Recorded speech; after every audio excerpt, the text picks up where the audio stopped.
સુરતના મૈદરપુરા વિસ્તારમાંથી ₹1.99 લાખની ઈ સિગારેટ સાથે એક ઝડપાયો। 2 મહિના પહેલા પણ આરોપી એસઓજી પોલીસના હાથે ઝડપાયો હતો।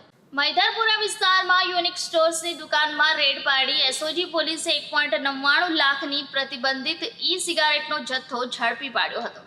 પોલીસે જથ્થો વેચનાર વેપારીની ધરપકડ કરી હતી।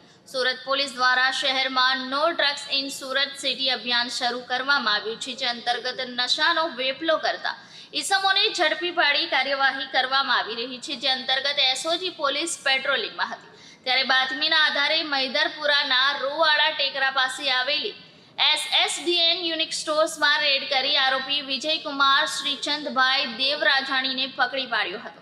દુકાનમાં રાખેલ પ્રતિબંધિત અલગ અલગ કંપનીની અલગ અલગ ફ્લેવર્સની ઈ સિગારેટ નંગ 56 અને અલગ અલગ કંપનીની અલગ અલગ ફ્લેવરોની બોટલ કુલ 13 નંગ મળી કુલ 1.99 લાખનો મુદ્દામાલ જપ્ત કર્યો હતો। આરોપી 2 મહિના પહેલા પણ એસઓજી પોલીસના હાથે પકડાયો હતો।